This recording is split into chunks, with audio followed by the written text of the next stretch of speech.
শৌচাগারে থাকা অবস্থায় হাঁচি এলে আলহামদুলিল্লাহ বলা যাবে কিনা? জান্নাতের নিম্ন পর্যায়ে যারা থাকবে তারা কি জান্নাতের থেকেও আফসোস করবে? কথাটা কতটা সত্য? মুন্সি জুয়েল রানা আপনি লিখেছেন, শৌচাগারে থাকা অবস্থায় হাঁচি এলে আলহামদুলিল্লাহ বলা যাবে কিনা? আমরা শৌচাগারে থাকা অবস্থায়, টয়লেটে থাকা অবস্থায় হাঁচি আসলে মুখে উচ্চারণ করে আলহামদুলিল্লাহ বলা অনুচিত হবে, যেহেতু আলহামদুলিল্লাহর মধ্যে আল্লাহর নামটি রয়েছে এবং আল্লাহর নাম এর জিকির এরকম নাপাক নোংরা জায়গাতে, অপবিত্র জায়গাতে এটা মুখে উচ্চারণ করা অনুচিত এবং এটাকে মাকরু বলেছেন ফুকায়ে কেরাম। সেজন্য মুখে উচ্চারণ না করে মনে মনে আমরা আলহামদুলিল্লাহ বলবো। মোহাম্মদ লিটন আপনি লিখেছেন, জান্নাতের নিম্ন পর্যায়ে যারা থাকবে তারা কি জান্নাতের থেকেও আফসোস করবে? কথাটা কতটা সত্য? খুবই দরকারি এবং প্রয়োজনীয় একটি প্রশ্ন। লোকমুখে বহুল প্রচলিত আছে যে যারা জান্নাতে যাবেন তাদেরকে আল্লাহ তাআলা যে জান্নাত দিবেন, তিনি যে স্তরের জান্নাতি, তার চাইতে উঁচু স্তরের জান্নাতের দিকে তাকিয়ে তিনি সবসময় আফসোস করবেন যে আমি কেন উঁচু স্তরের জান্নাতি হতে পারলাম না।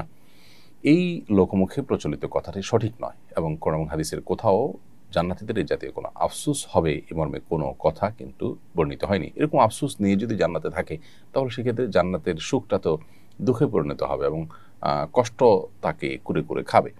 তাহলে আর জান্নাতে যে কোনো কষ্ট থাকবে না, কোনো দুঃখ থাকবে না, সে বিষয়টি কিভাবে প্রমাণ হয়?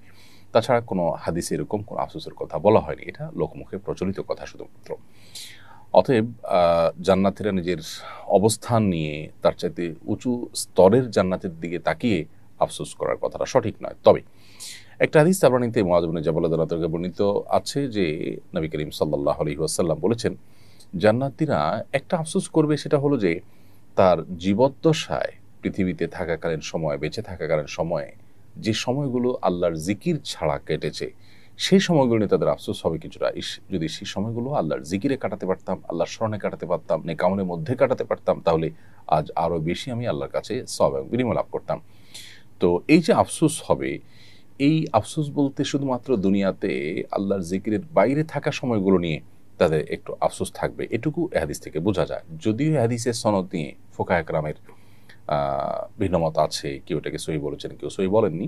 যদি সহিহ ধরেও নেওয়া হয় তাহলে সেক্ষেত্রে ফয়জুল কদির সহ অন্যান্য হাদিসের ব্যাখ্যা গ্রন্থে হাদিসের ব্যাখ্যায় মুহাদ্দিসিনে কেরাম শারহে হাদিস বা হাদিসের ব্যাখ্যাতাগণ বলেছেন যে এর মানে হলো যখন হিসাব নিকাশ চলবে, যখন জান্নাতে প্রবেশের আগের যে স্তরগুলো মানুষ অতিক্রম করবে, তখন মানুষের মধ্যে এই আফসোসটা কাজ করবে।